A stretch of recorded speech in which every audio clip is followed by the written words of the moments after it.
네, 정재훈 전문가의 포트 현황입니다. 엑세스바이오가 17%대 수익 달성 중이고요. 목표가 이미 달성한 종목입니다. 비트컴퓨터 마찬가지로 목표가 달성하면서 수익률 26% 챙겨갔고요. 한라홀딩스 앞에 플러스가 좀 빠진 것 같은데 플러스 11% 수익률 챙겨가고 있습니다. 다음 장 보시죠.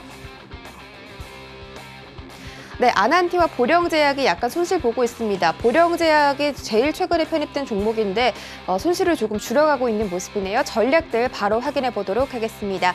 자, 그 전에 정재훈 전문위원과 함께하고 싶으신 분들은 문자 받는 사람 샵 0082번에다가 정재훈이라고 세 글자 전송을 해주시면 이 방송 외에도 장 내내 함께 해보실 수가 있으니까요. 많은 참여 부탁드리겠습니다. 자, 정재훈 위원님 바로 만나볼게요. 안녕하세요. 안녕하십니까, 정재훈입니다. 네, 반갑습니다. 저는 우리 시장 강하게 상승 보였습니다.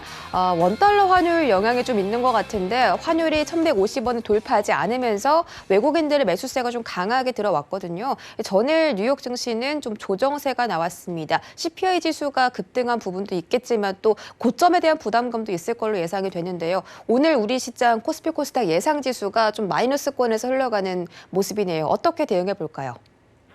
네, 최근 들어서 반등이 좀 나왔습니다. 동시효과를 보게 되면, 양 시장 모두 약보합 번역에서 좀 출발을 하지 않을까, 그렇게 좀 동시효과가 좀 보여지고 있는 그런 상황들입니다. 지수에 대한 부분들 반등이 좀 나와주고 있는 그런 상황이지만, 종목별 흐름들이 좀 많이 달라지는, 그런 모습들이 좀 나오고 있습니다.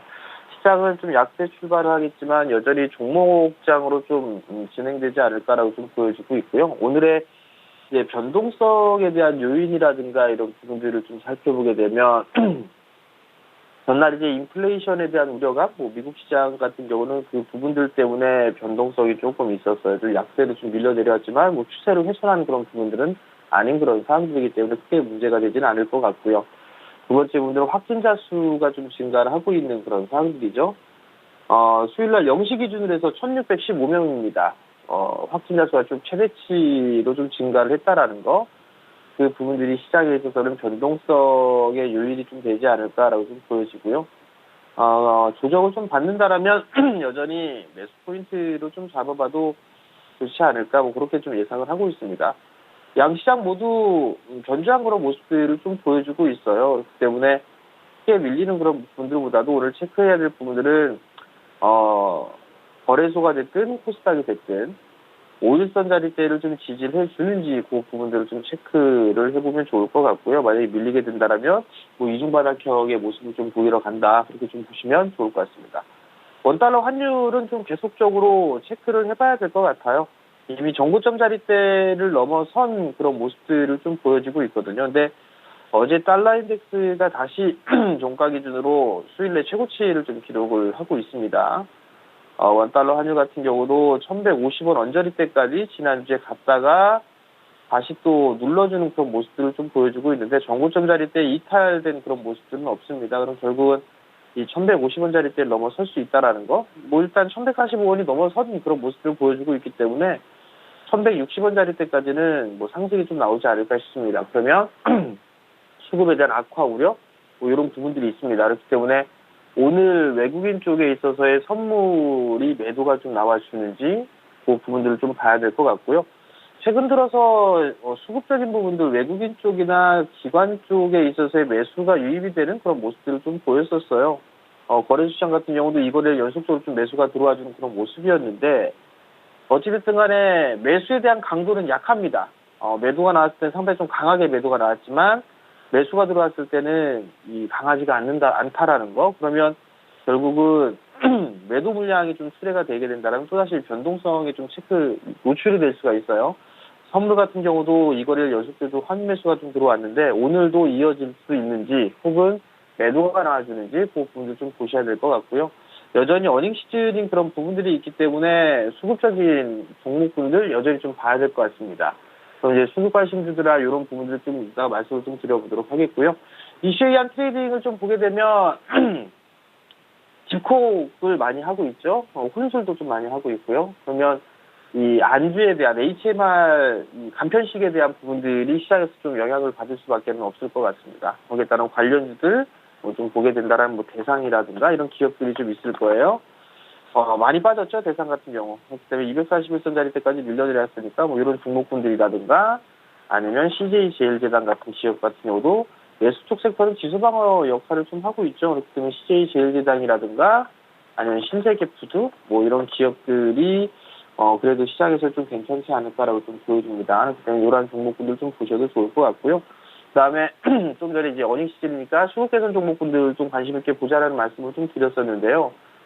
7월 달에 기관 매수 순 매수 종목군들 중에서 주가가 탄력적으로 움직여주지 못했던 그런 부분들을 보게 되면 네페스가 있어요. 정고점 자리대에 저항 자리대를 좀 기록을 하고 있는데 최근 들어 상승을 해줬다가 한 7거래일 정도 조정을 좀 받고 있는 그런 상황들인데 수급적인 부분들을 보게 되면 7월 달부터 매수 기조가 좀 유지가 됐었어요. 그럼 7월 기준으로 좀 놓고 보게 된다라면 주가가 올라가지 못했는데 기관 쪽에서 매수를 해갖고 그 매수 물량을 보유하고 있는 그런 종목군들, 이런 종목군은 눌림목 매수 포인트를 좀 잡으면 괜찮을 것 같아요.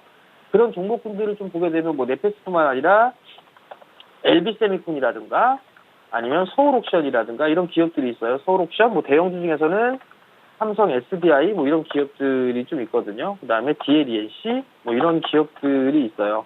이런 기업들의 공통적인 부분들이 2분기의 실적도 좋지만 3분기 때 더 좋고 4분기 때 더 좋은 그런 부분들이 있어요. 또 하나는 올해 성장을 하겠지만 내년도에 더 크게 성장을 하는 그런 종목군들 위주로 수급이 좀 들어온다라는 거, 그 부분들 좀 기억을 하시고 이러한 종목군들을 좀 보시면 좋지 않을까라고 좀 말씀을 좀 드리도록 하겠습니다.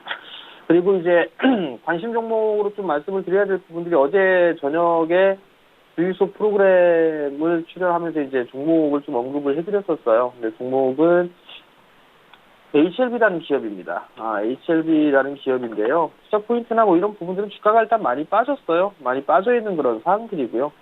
그리고 6월경에 대주주가 지분 매입을 했어요. 자기 주식을 좀 매입 한 30억 가까이 좀 매수를 해놓은 상황이다. 그런 부분들. 그리고 주가는 좀 많이 빠졌기 때문에 제약바이오 쪽 섹터의 순환매를 좀 보게 된다면 충분히 뭐 매수 포인트를 좀 잡아볼 수 있지 않을까라고 좀 보여지고요. 뭐 매수 단가는 한 33,500원, 35,000원에서 33,500원, 뭐 밴드는 조금 여유 있게 잡았습니다. 그렇게 좀 보시면 좋을 것 같고요. 순절 가격은 한 3만 원 정도 잡으면 될 것 같고요. 목표가는 43,000원 정도 좀 제시를 해드릴 테니까 오늘 시장에 좀 관심 있게 좀 보시면 좋을 것 같고요. 어제 수급적인 부분들이 좀 괜찮았어요. 외국인 쪽에 매도 물량이 나오는지 요 매도 물량이 나오게 되면 변동성이 조금 나올 수가 있으니까 여유를 좀 가지고 보자. 그렇게 좀 말씀을 드리도록 하겠습니다.